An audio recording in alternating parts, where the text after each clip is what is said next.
একটু অপেক্ষা করেন এবং দেখেন যে এই ভারতীয় আধিপত্যবাদের বিরুদ্ধে ইনসাফের এই লড়াইয়ের যেই জনতা আপনাদেরকে ভোটের ময়দানে কি জবাব দেয় সেটার জন্য অপেক্ষা করে। কোন ধরনের পদক্ষেপ তাদের পক্ষ থেকে জানিয়েছে? তারা কি বলেছে যে এই ইলেকশন কমিশনারকে আমরা মানি না?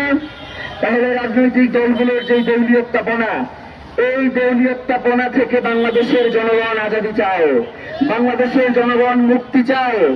গতকালকে আপনারা দেখেছেন যে বাংলাদেশে একটি রাজনৈতিক ছাত্র সংগঠনের একজন নেতা তিনি কি বলেছেন? তিনি বলেছেন যে হাদির 5ই আগস্টের পূর্বে তার অবদান কি?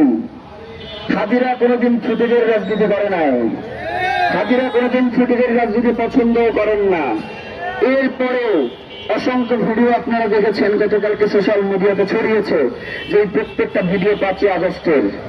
হাদি কোনোদিন চিন্তা করে নাই যে তাকে ভিডিও দিয়ে প্রমাণ করতে হবে তার আজাদের এই লড়াইকে। হাদি একটা কথাই বলেছেন, জান দেবো জুলাই দেবো না। তিনি জান দিয়ে প্রমাণ করে গিয়েছেন তিনি জুলাইকে কিন্তু কোনো কিছুর কাছে বিক্রি করেন নাই। প্রিয় ভাইয়েরা, একটা কথা আমরা আপনাদেরকে বলে যাই, এই কথা যে শুধুমাত্র আমাদের একার কথা, ব্যাপারটা এমন নয়। ওসমান হাদি যেই লড়াই শুরু করেছিলেন সেটা কি শুধুমাত্র তার একার লড়াই? এটা তো বাংলাদেশের স্বাধীনতা সার্বভৌমত্বের লড়াই, এটা ইনসাফের লড়াই, এটা এই প্রজন্মের লড়াই, এটা ইসলামের লড়াই, এটা ইনসাফের লড়াই, এটা ইনকিলাবের লড়াই। এটাকে কোনোভাবেই দল, মত এবং গোষ্ঠীর মধ্যে আবদ্ধ করা যাবে না। আমরা এই সরকারকে স্পষ্ট করে বলতে চাই, আপনি যে চার্জশিট দাখিল করেছেন সেই চার্জশিট এখন পর্যন্ত আমাদের যারা টিম রয়েছে তারা পড়াশোনা করছে এর ব্যাপারে। এর ভিতরে আমরা এখন পর্যন্ত যা দেখতে পেয়েছি, বাপ্পি নামক এক কলা গাছকে সামনে এসে মূল ঘটনাকে আপনারা আড়াল করবার চেষ্টা করছেন। এই জনগণ কি আপনারা বোকা মনে হয়?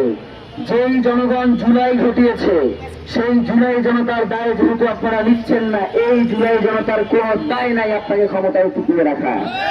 তাদের কোনো ঠেকা পড়ে নাই আজীবন তারা রাজপথে রক্ত দিয়ে যাবে, আর আপনারা বারংবার তাদের রক্তের উপর দিয়ে ক্ষমতায় গিয়ে এইসব সুশীলগিরি করাবেন।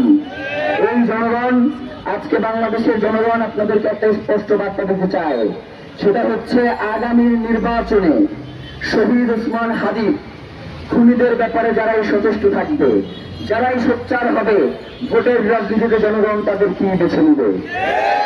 এটাকে যদি আপনারা মনে করেন শুধু কথার কথা, তাহলে একটু অপেক্ষা করেন, একটু অপেক্ষা করেন এবং দেখেন যে এই ভারতীয় আধিপত্যবাদের বিরুদ্ধে ইনসাফের এই লড়াইয়ের যেই জনতা আপনাদেরকে ভোটের ময়দানে কি জবাব দেয় সেটার জন্য অপেক্ষা করেন।